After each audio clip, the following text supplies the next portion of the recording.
What's going on, guys? Welcome back to BeamNG Drive. Now in this video, as you can probably tell by the title, I'm gonna get an AI to build me a drift car. As you can see here, I have my own drift car. I customized this myself. It has a supercharged, I think that's a V6, rear wheel drive. It's load pretty good, you know, looks pretty swag in my opinion. But this is not about me building a drift car, this is about an AI building a drift car. So hopefully they can build a good drift car. When you first push in the clutch, that's the moment. That's when you really notice it.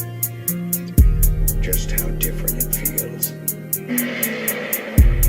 Anyways, I have multiple questions that I'm going to ask the AI, so let's get started. So first of all, going to be, what is a good weight for a drift car? Typically around 28 to 3,200 pounds. Alright, so it's just about controlling it. So there we go. Now I wanted to remake the Legrand again because it would be fun to do that. So it looks like the Legrand is on a bit of a more heavier style. As you see, it's like around 3,200 3,100 pounds, but I think we could strip some pounds off of it. What is the best car body type for drifting? There's no best body type for drifting, so there's no best car body type because it's all personal preference. So that actually does make sense. Unlike other competitions like track and stuff, it doesn't really matter. Aerodynamics isn't that big of a deal, so I'm just gonna put anything goes. What is the best horsepower and torque range for a drift car? Alright, so it's saying around 250 to 400 horsepower is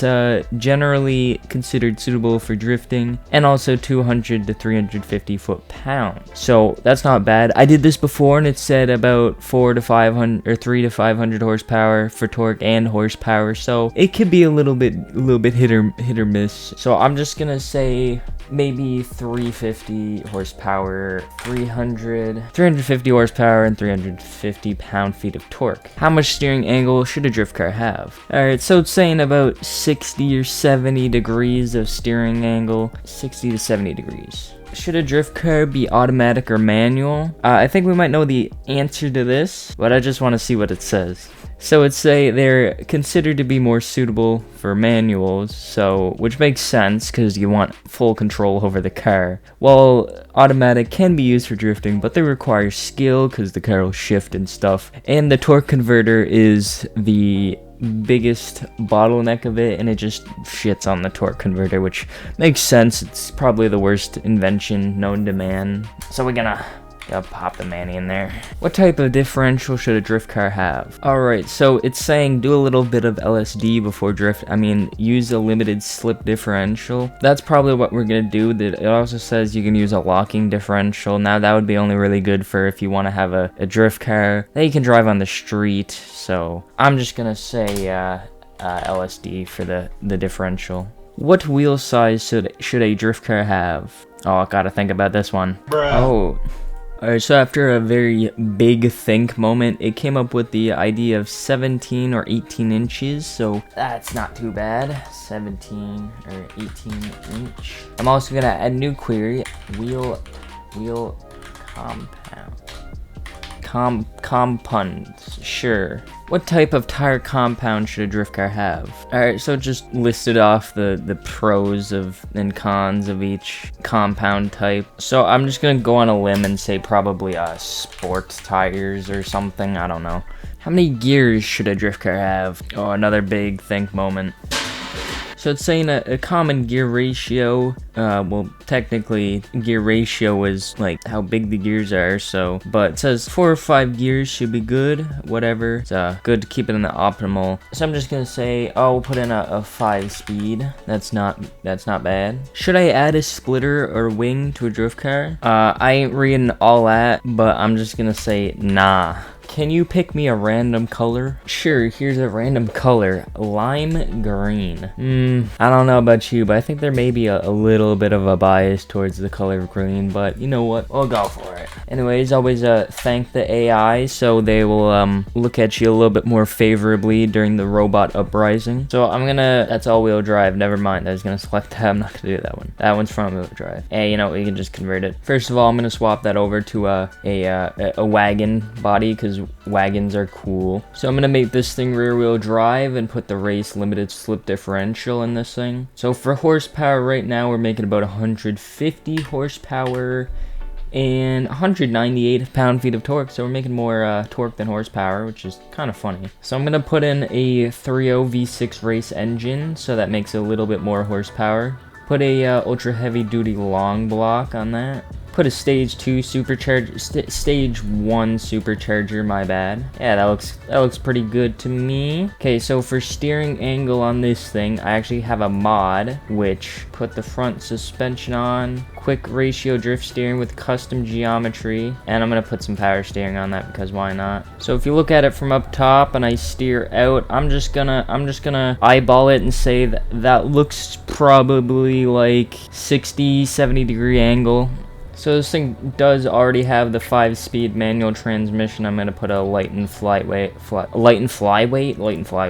So the game's asking for 17 or 18-inch wheels. Now these are 15s, so I'm gonna find a set that I like. So we already got the 5-speed, and this thing already does have sport compound tires on both sides, so that's good. No wings and a lime green color. Very nice. Now I'm gonna do a few of my own modifications to this car to make it look a little bit better and probably handle a little bit better. So yeah, I'm gonna go ahead and do that. So I did a little bit of modifying, added a livery, removed the hood, added the wide body, so this thing looks basically exactly like the other car that I started with, but it's not built by me, it was built by an AI, so that's not too bad. I didn't add anything really much. I added some race suspension, I lowered it a bit, added front camber. Now my fitment's whack as hell, but I don't really care. Added a little bit of camber in the back, and I'm pretty sure this thing's a little bit lower in the rear, but squatted drift cars look cooler than squatted trucks, so don't come at me. Anyways, let us hit the track and see how this thing does.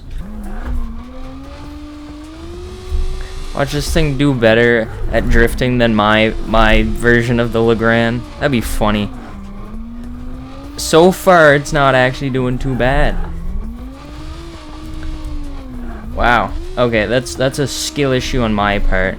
Now I did add a little bit more steering angle, but I think that still kind of looks like it's in the 60 or 70 degree range that we have. Like, yeah, that doesn't look like it's too much. This is really smooth with power steering. Now some of my other drift cars, I don't have power steering on them, and then it makes it a little bit unsmooth because I have to fight with my wheel. That was just a bad setup to that corner. Surprisingly, I'm not having any bogging or anything, but I'm in second gear, so. Bruh. Oh, first spin out.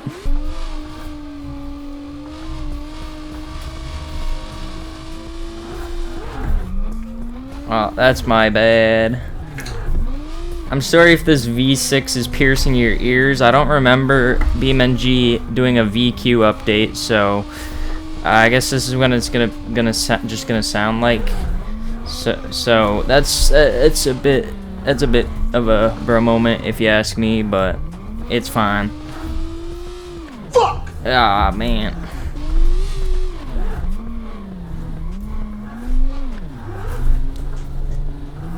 I don't even know what the setup was for that entry. Tap the cone. Gotta be quick on the transition. Oh, that wasn't too bad. Went off track a little bit, but that was kind of alright.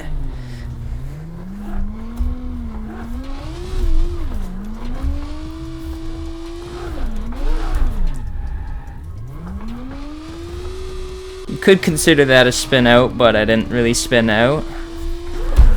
Now that is a spin out.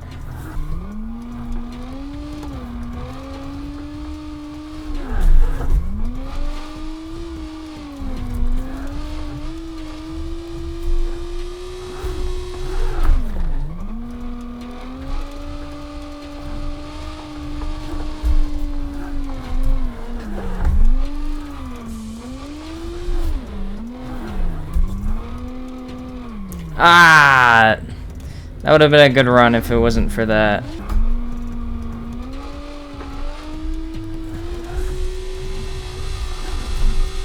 So here's a 360 entry. Wasn't a spin out.